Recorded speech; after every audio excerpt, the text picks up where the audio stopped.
Okay. Oh, that wasn't as easy as it used to be. Okay, so what you're hearing right now, my last job in the Army was at basic training. And my favorite portion of it, that event was called the Nick at Night, NIC, which is the Night Infiltration Course. So part of that was we would have all of the privates line up like we were storming the beaches of Normandy. And then from the back, I would lead the charge with machine guns shooting what they thought was right over our heads, but that risk assessment died a long time ago. So they're about 2 stories up, shooting live ammunition. And then every so often a flare goes off and everybody has to freeze. And then as soon as the light dies back down, we move as fast as we can to get across the objective. The point of that is we're all under heavy gunfire. We've all alluded to it, times have changed. Too bad, so sad. What I want to inculcate in you guys today is we all have to adapt. Quite frankly, I was sitting with Shane at the manager meetings in Kansas City when we all got the initial news that, oh, we're shutting certain states down. Then it's gotten worse, and then it's gotten worse. And to hear other managers moan and complain, and I would use other language in there, but for Shane, I'm going to keep it as clean as I can. I just got really frustrated because the same people that are supposed to be leading us were the same people that in a lot of ways were more concerned about how this was going to affect their paycheck and maybe their agents as well. But that was not what we're here to do. We're here to service others. And so I want to ask you a few questions. These are my whys, but what was your initial motivation to become your own boss? For me, time freedom, money freedom. I like building a team. Kenny can attest to this. In the Army, I was really tired of working for people that I found to be incompetent. And there's a lot of that because in the government system, a lot of times it's, well, you just decided to hang out longer than everybody else. So now you're in charge. That doesn't work for me. And then a drive to help others. I think our opportunities that we have are really endless, but we have to define what our priorities are. And so I titled this Basic Training for Business Owners because in all reality, we're not the only ones that are suffering in a changing world. Lenders, real estate agents, all business owners that are dealing with the up and down of Biden economics. I know plenty of people, my mental health therapist, for example, their systems got hacked several months ago. A lot of them just went out of business because they couldn't keep up with the payments because they weren't getting paid from insurance companies on the medical side. Everybody's going through something. So what I want us to focus on is what can we control? One of my favorite basketball players, and I'm going to play a quick video, Kobe Bryant, he says this in the video. Why do you think that I'm the best player in the world? Because I never get bored with the basics. Kobe taught me a pivotal and for me a life-changing lesson that just because something is basic. All right, so what I see is when it's embedded in here, it's not going to play the video. So instead of doing that, I'm going to summarize this video because it's about 5 minutes. And I would rather get to the video at the end. Long story short, that reporter, he asked Kobe, he's at a basketball camp. He says, Kobe, I want to come and just watch one of your workouts. Okay, no problem. Be at the gym at 4 a.m. Well, he thinks he's going to pull a fast one on Kobe. So he wakes up and he gets there at 3:30. By the time he gets there, Kobe's already 45 minutes into the workout. What do you mean? Kobe Bryant wakes up. I'm not a 4 a.m. guy. I'm going to be 100% honest. I'm not asking you guys to do that, change your whole lives. No. That doesn't work for me. I never preach something that I don't practice. But the point of that was, he then says, Kobe, I coach middle school basketball kids. And you're doing the same drills that I have them doing. but you're at the top of the game. Why? And that's when he says that quote. Why do you think that I'm the greatest basketball player in the world? Because I never get bored of the basics. Well, the basics is all in reality that we can control. It doesn't matter what your sport is. Basics for us, following up with clients, answering your damn phone when they call, shoot a text message back if you can't answer right away, emails, treat people with respect, actually caring about the people that in all reality pay our own bills. Some of us have larger books of business or more time in the business than others. That's fine.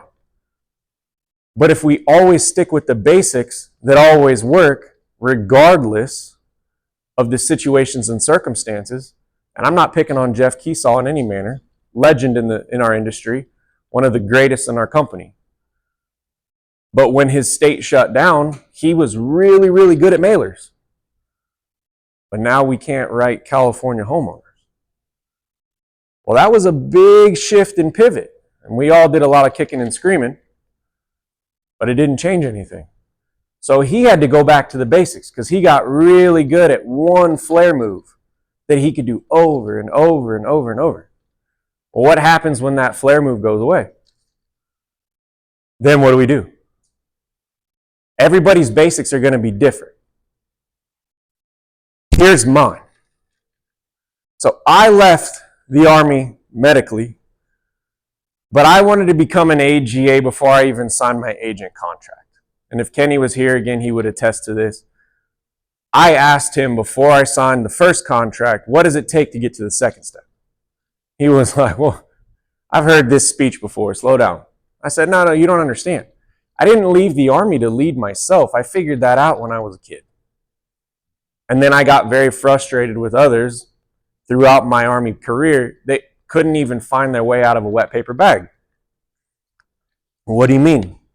I said, Kenny, what does it take? He said, you're going to have to hit President's Club 2 out of 3 years in a row. I said, no problem. I did it once. I said, hey, go talk to Shane. He said, you got to do it again. I said, that's not my concern. I want you to remember that I already told you what I was going to do. And I'm upholding my end of the deal. So I need you to go talk to the boss, because when I do it again, I don't want there to be any wishy-washy, I don't think that this is actually going to happen. Because I also dealt with that in the Army. Hey, I did what you told me to do. Somebody said, no, I don't play that game anymore. I work for myself. So if I do what you tell me to do, then I expect you to do what you're going to do. And he absolutely did. I hated this boss, but this phrase always rings true. Find success in doing the routine things routinely well. Your basics, whatever your basics are. Care about our clients. I legitimately give every client my cell phone number. That's the second thing that I tell them after I tell them that they could sue me. I say, here's something else you probably never heard. Here's my cell phone number. Call me anytime, day or night. It's never once been abused. I've had some agents tell me that their clients abuse them. Well, then sometimes you got to train them a little bit. Hey, I'm in the middle of dinner with my family. Let me call you back. Is this an emergency? Maybe, maybe not. Most of the time, it's probably not. But think about this. A client will call you on their best and their worst day. And if they call you sometime in between, they're probably your friend. They bought a new house, they bought a new car, or they just got into a 5-car pileup on whatever your major freeway is. And they can't even get the words out of a sentence because their adrenaline rush is so high. And they're terrified. I've dealt with all that at all times of the day. But when they know that you care, and sometimes I lead with fear, but sometimes I also lead with caring, because they've probably also never dealt with that. Because a lot of insurance agents are transactional. 1-800-GEICO, Progressive, Freeway Insurance. It's price, price, price. I say their entire sales pitches, you can save 15% or more in 15 minutes or less. How many of you sit down with a client and tell them, I actually want you to pay more, but here's why? I do that almost every meeting. Because we sell value, that makes you different. Value is what transcends price. And all of our prices have gone way up, including our own. And when they call me and say, Caleb, my car insurance is double what it used to be, let me explain. You're more than welcome to leave if you find a better price. And I'll say, and if you find a better price, let me know so that other clients that call me, I can steer them in that direction. Because money matters. We're all loyal to Ben Franklin. But we're also loyal to people that care about us and show that respect. But what I will say is, if you go somewhere else, make sure that you remember Caleb state minimums are 100, 300 on personal auto. Because Nevada state minimums are garbage. And California state minimums are even worse.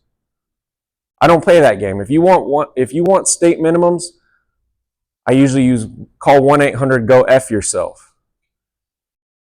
But I want them to understand why.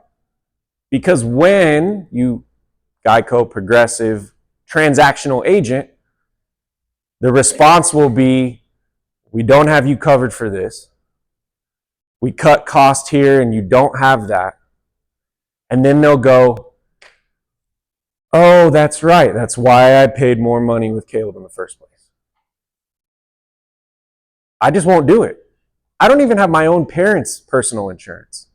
Not because I don't care, because my dad refuses to add uninsured, underinsured motorist. I said, Dad, I got to sleep at night. And in our valley, 25 to 40% of vehicles have zero insurance, and another 25 to 40% have state minimums. So you flip the coin, you don't get to pick where the person is from, what part of town you're in, and when they hit you and you call me and complain that they had the basics, I'll say, you have nothing. I refuse to have that conversation. And I tell them straight up, you're not going to come after me because you wanted to save $5. Doesn't work. I care about my agents. Now, the agent that I had before we went into a hiring freeze decided to go another path. But I invested a lot of time in him. And I also try to offer my services to every agent in the office, whether they're on my team or not. Because I think we can all attest as well, some managers don't give a shit. Because they get paid off of us. So if you produce, then you get their attention. But sometimes when you're first starting out, I tell every person as a prospect in our office, if you are not willing for the first 6 months of your career to lay awake at night, wondering where your next meal will come from because you haven't closed enough business, you are not prepared for this job. Straight up. And guess what? At 5 years, some months are still better than others. And if I haven't closed the deal in a while, that comes back.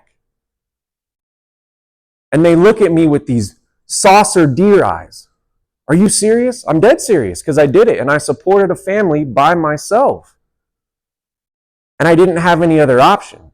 One of Shane's favorite quotes, you got to burn the boats. If we got 1 foot in a previous career and maybe insurance, but this one's a sure thing most of the time and insurance is good when it works, then you're just like every other realtor in Nevada.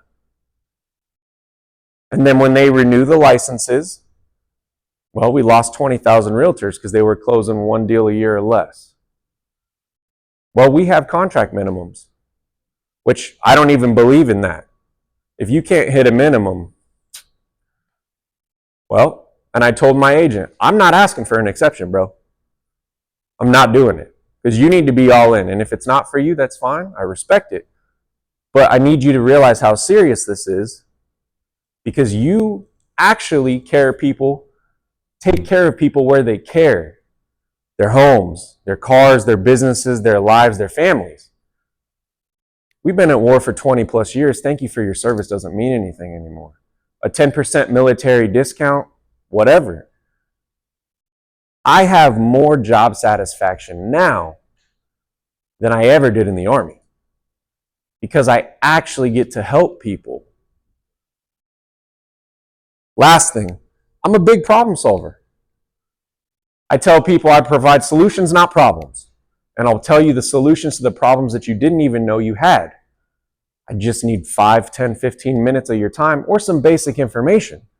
And if you don't want to show me a deck page, Not a problem. I'm going to give you the same speech either way. But if you're transparent with me, then, as I will get to in my case study, I will show you the holes and why it's a problem.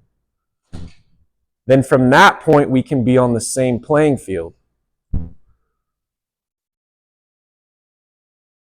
So I actually got this from Carson Porter. I changed it a little bit. It works for me. But as I was going through a divorce about 2 years ago, he said something that really hit home for me. One day I would love to own an exotic car. This happens to be a Ferrari.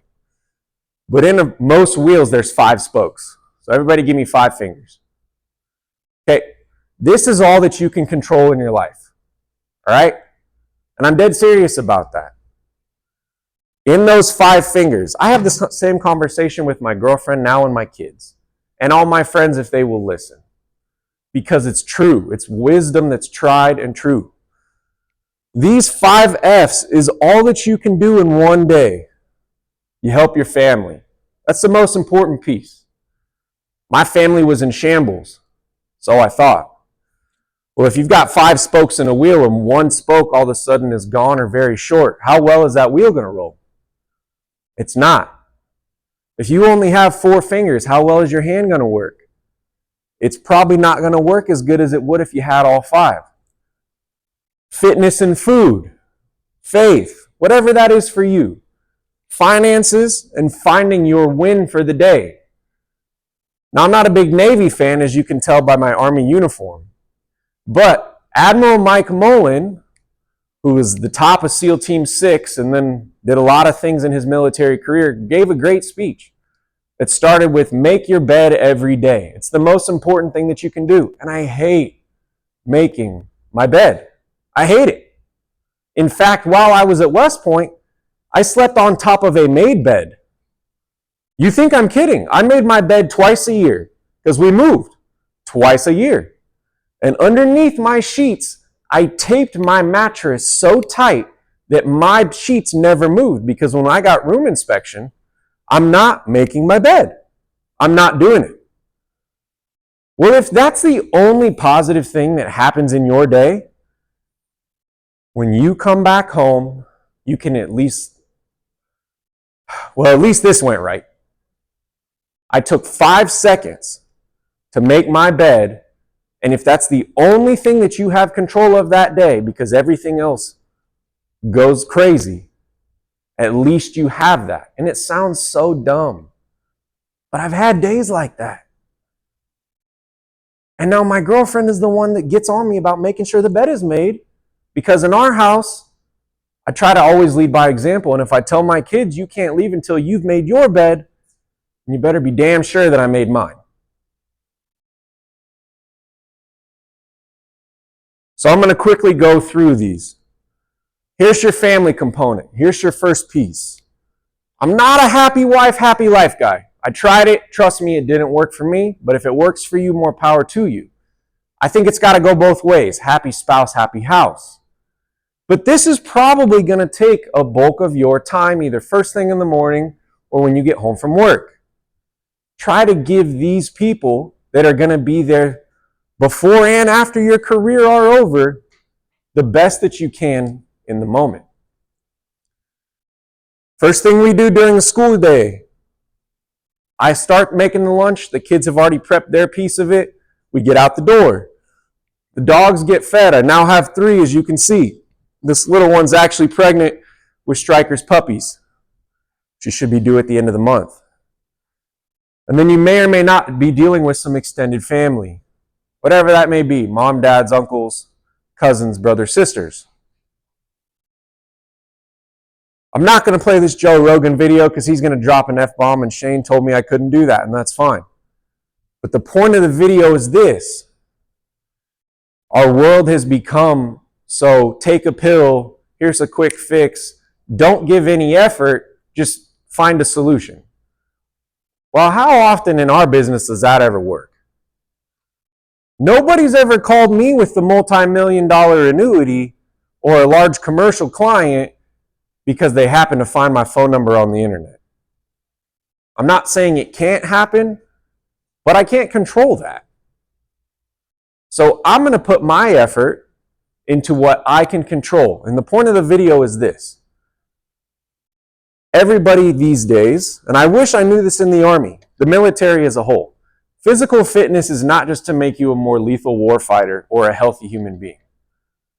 It's really the only thing that actually helps balance all your hormones, helps you fight stress, helps your body's metabolism speed up, and then it goes into fuel. Garbage in, garbage out, or vice versa. If you don't fuel yourself properly for the day, well, you get that afternoon funk and somebody calls you and now you're cranky and you're trying to solve their problem. It's probably not going to work. I'm tired. Faith. I do this at the same time that I do my fitness. I'll listen to a podcast. I'll listen to a sermon. Whatever works for you, I try to do many things as efficiently as possible. Finances. Find your balance. Some people really love work. Some people run out of there on a Friday like Forrest Gump because they can't stand dealing with it. That doesn't work for me because I'm always working, but I'm never working. In all reality, if I work more than 4 hours a day, that was a bad day for me. Not because I've made it, but because I have to prioritize kids, professional cycling, work, picking the kids back up from school, afternoon activities. And so Carson Porter always says, find a way to automate things because your computer is never going to have a bad day. But we might. And lastly, find your win for the day. Everybody wants first, second, third place. But what they don't see is the iceberg, the rejection, the perseverance that got you there. So here's my case study. I happened to close the biggest deal that I've ever closed, and it went live at the beginning of the month. How many of you are familiar with Hash House A Go-Go? Well, it's now an American National insured company. I say that because for 3 years I chased this deal. Now I've had one location, their spinoff, which is called Walk-Ons. It's in the Harris. Every year I kept coming back. Let me quote all the other restaurants. Let me quote all the other restaurants. Well, thankfully now we got liquor liability, so that helps out a lot. We also have workers' comp. We're playing with the big boys. It's nice to tell a client, hey, I know I used to come to you and piecemeal this all the way out, but now I've got a much more efficient product. And here's how we can solve this problem, and I'm the only point of contact that you need. So thank you guys for making that happen for us, because that's what helped close this deal. So they have 6 locations in Nevada. Again, I already had one of them. Commercial auto, it was $1,000 for a single vehicle. Obviously, that's probably our cheapest product that we ever make. But the point of this was, again, as we saw in that pyramid, perseverance. For 3 years, I chased this deal. I would call them 3-4 months in advance. Your renewal's coming up. Let me get the updates. Okay, yeah, we can have a meeting, etc., etc. Long story short, they were with Badger. They were dealing with a broker. To us, to me specifically, this is the biggest fish I've ever had. But to a broker, $175,000 to a $250,000 client, that's probably their average person. So they're not really getting a whole lot of attention. Oh, by the way, they were getting non-renewed, but the broker never told them that. Why was that important? Because I knew the market. I walked into their meeting, started out with my first 2 lines that I've already said, and the CEO is sitting right there, and I said, guess what? You're not being told. You're getting non-renewed. And you wonder why your broker's asking for all kinds of extra information. This is why. They were shook. I said, oh, by the way, you've been running this 80% coinsurance scam for the last however long, but your lease agreements say 100%. And 3 of your locations are in a Caesars or an MGM owned property. So if something happens at your restaurant, knowing the way the lawyers are in this town, do you think they're only going to sue you, or are they going to go after the top? Which means they're then going to come and ask for all of your policy documents and then enjoy for themselves the gray area of the fines that they can impose because you haven't been following the lease agreement that you swore you would, that you signed right here, Mr. CEO. How do you think that's going to work out for you? And they finally heard the message. Why I brought that up was there's still more on the table. I didn't close the workers' comp yet, not because we didn't have a superior priced product, because we did. But we moved so much in the beginning, sometimes people are hesitant to take every egg and put it all in one basket. That's fine. It's not that I didn't chase and call and bug everybody, including the top of underwriting, and Kenny called and Shane called to try and get the Connecticut property, but that's in a capped county. One deal would have capped their entire county for any construction or any natural disasters or any problems. And we weren't willing to take that risk yet. No problem. We'll get it. I'm not concerned. Then they've got 2 locations in Florida. Well, I'm working that on the broker side. But Florida's a beast. They want actual fingerprints, not digital.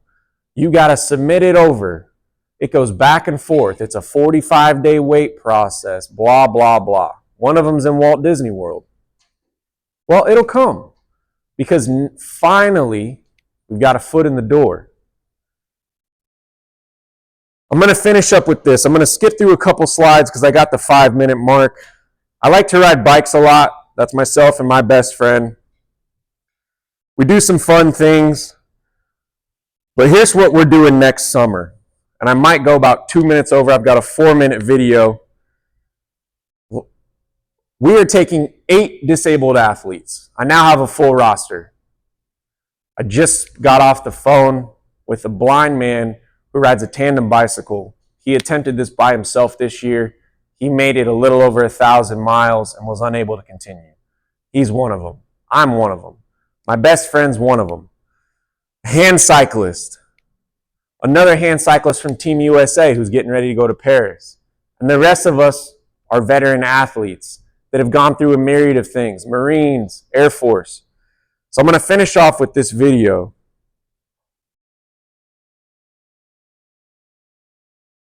This is why I do what I do. And this is why I say control the controllables. Everyone in life has experienced trauma in some capacity, especially our veteran and challenge athlete population. While our minds and bodies may be a bit rusty, we all have a dog in the fight, and we need to keep showing up to help win the war. I'm Whitney Larson.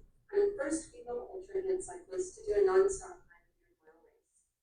I was born with multiple rare genetic diseases and have spent all of my life in and out of hospitals.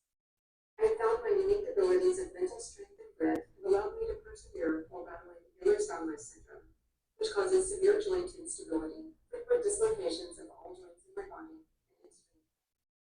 After approximately 50 surgeries, the doctors told me that I couldn't do a myriad of daily tasks on my own or without assistance.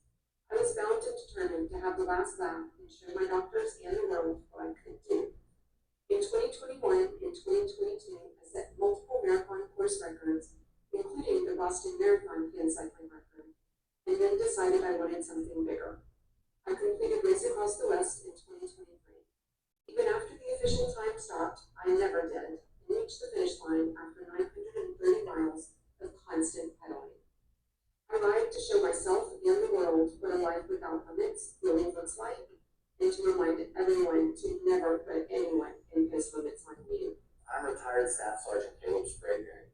After serving overseas, I was permanently injured during a training jump with the 82nd Airborne Division, and I was forced to medically retire. I initially spiraled into a deep depression and struggled with ways to cope with the sudden loss of identity and purpose. Subsequently, I turned to a life of alcohol and drug abuse. Now, I'm 5 years sober and remain entirely so thanks to cycling. It gives me the freedom and structure needed to tame my daily demons and anything else that life throws my way.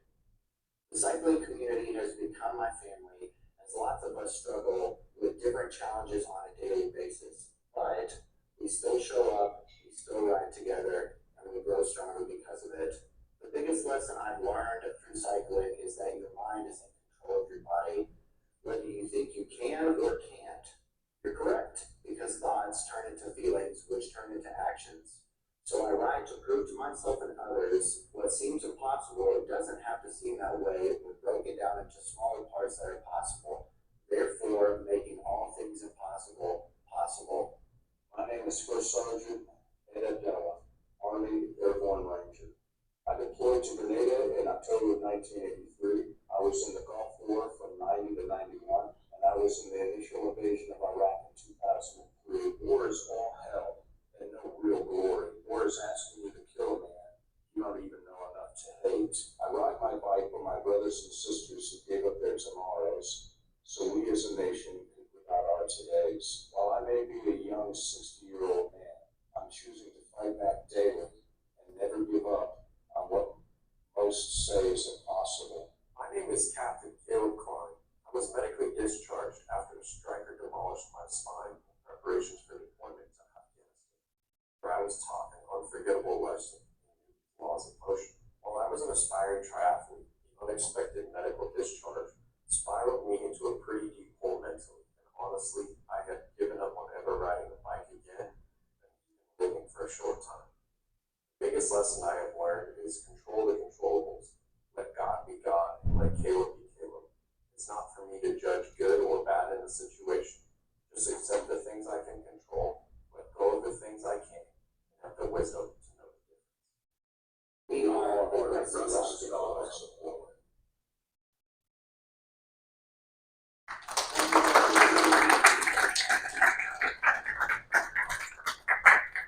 Thank you for your time, and I hope you enjoyed this morning pep talk.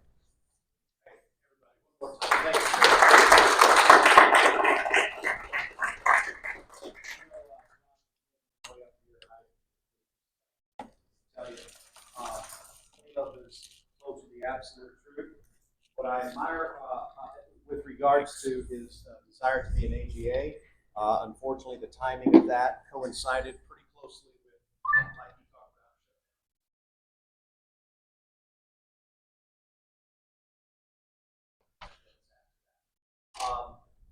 about. But one thing I admire